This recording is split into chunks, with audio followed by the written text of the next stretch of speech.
Krishna Patel. Today I am going to start the first topic, my struggle for an education, written by Booker T. Washington. This topic is from the prose of class 11.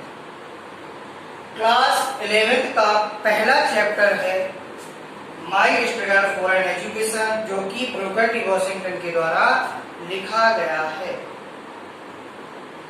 Brooker T Washington के बारे में ही बताया गया है।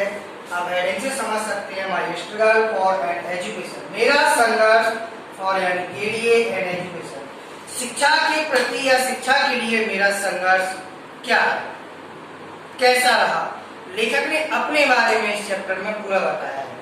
तो इस summary को मैं ऐसे सेट करूंगा जैसे आप चैप्टर रीड करते हैं। चैप्टर रीड तो नहीं करा पा रहा हूं, लेकिन आपको समरी ऐसे सेट करा दूंगा कि क्वेश्चन आंसर दिमाग में सेट हो जाएंगे।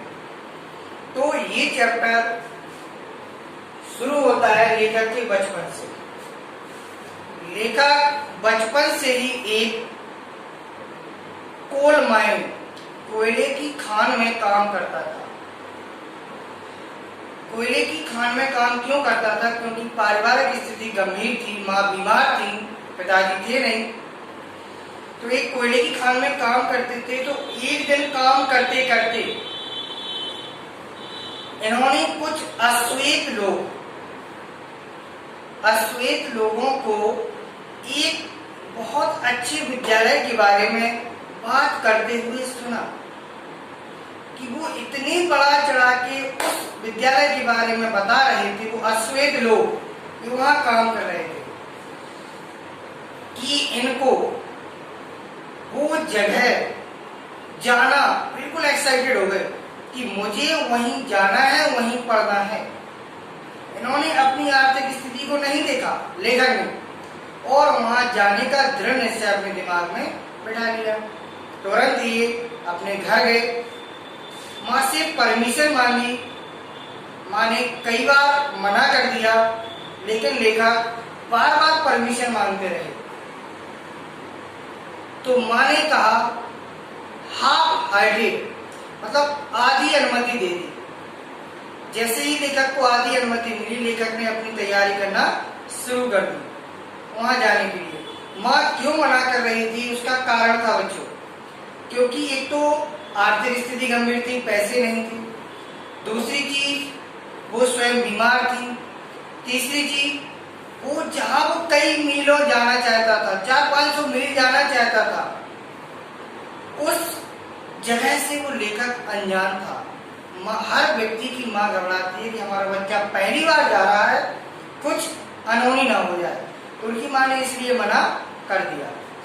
लेकिन लेखक ने मना लिया माँ को, और मनाते मनाते लेखक को परमिशन मिल गई।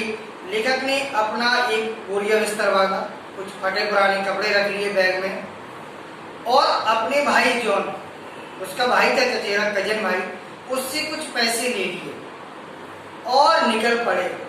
कहाँ के लिए?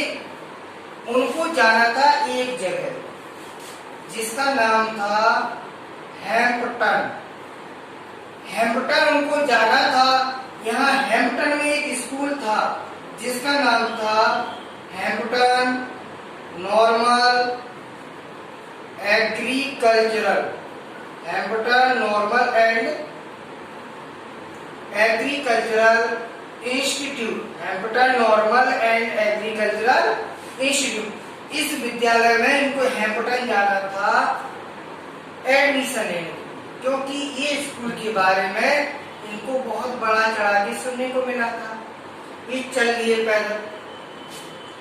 जब ये लेखक पैदल चले, कुछ मील पैदल चले, कुछ मील कार की मदद ली, कुछ मील बैलगाड़ी की मदद ली, कुछ मील ये कैसे चले, जो खेतों के संकीर्ण रास्ते होते हैं, मेड़े होती हैं, वहां से चल दिए। इनको कुछ नहीं पता था, ये तो बस चले जा रहे थे कि मुझे कहाँ पहुंचना है, हैम्पटन। मिडलैंड टाउन पहुंचना, जो कि वर्जीनिया में था। ये हैम्पटन कहाँ था? वर्जीनिया में। वर्जीनिया में हैम्पटन था, वहां इनको पहुंचना था। अब ये चलते चलते एक जगह पहुंचे रात्रि 12 बजे। रात में 12 बजे एक जगह पहुंच गए जिस सिटी का नाम था रिचमंड सिटी। क्या नाम था? Richmond city. चलते चलते 12 बजे रात को रिचमंड सिटी पहुंच गए। वहां पर इनके पास अब पैसा खत्म हो चुका था। जब इनके पास पैसा खत्म हो गया तो इन्होंने अपनी कई रातें एक ओवरब्रिज यानी ऐसा कोई पुल था, उसके नीचे सोकर बिताई। इस ब्रिज के नीचे सोकर इन्होंने कई रातें बिताई। और साथ ही साथ जैसे दिन होता था तो वहां पर एक समुद्री किनारा था रिचमंड के पास। वहां पर ये गए और वहां जहाज को सामान लोड करना होता था, जहाज में सामान भरा जाता था। तो उन्होंने वहां पर शिप मैनेजर जो वहां पर था उससे रिक्वेस्ट की कि मुझे कुछ पैसे की जरूरत है, इसलिए मैं काम करना चाहता हूं। तो इन्होंने सबसे पहले वहां काम किया, फिर ब्रिज के नीचे रुकते थे, खाना खाते थे। ऐसे ही करके इन्होंने कुछ पैसे सेव कर लिए, बचा लिए। अब जैसे ही पैसे बचा लिए इन्होंने तो ये फिर निकल पड़े। कहाँ के लिए? हैम्पटन के लिए। अब ये हैम्पटन पहुंच जाते हैं। हैम्पटन पहुंचने के बाद इन्होंने कॉलेज में जैसे ही कदम रखा तो कॉलेज में इन्होंने 3 स्टोरी बिल्डिंग को देखा, 3 मंजिला। जैसे ही इन्होंने 3 मंजिला उस इमारत को देखा विद्यालय की, तो इनको लगा कि इस दुनिया में सबसे प्रसन्नतम व्यक्ति मैं ही हूँ जो इस स्वर्ग को देख रहा हूँ। I was one of the happiest soul on the earth। ऐसा कुछ लिखा मिलेगा आपको चैप्टर में, और ये सबसे ज्यादा इम्पोर्टेंट चैप्टर है। अब ये फटे पुराने कपड़े में थे, गंदे थे। क्यों? क्योंकि इन्होंने कई दिनों से भोजन नहीं किया था, कई दिनों से नहाया नहीं था, पैदल चले जा रहे थे। तो ये सीधे जाते हैं कॉलेज के अंदर प्रिंसिपल रूम में। कहाँ पहुंच जाते हैं? Principal room. और प्रिंसिपल रूम के सामने जैसे पहुंचते हैं, प्रिंसिपल मैम जो थी वहां पर, लेडीज थी, उनके सामने पहुंचते हैं और कहते हैं मुझे एडमिशन चाहिए।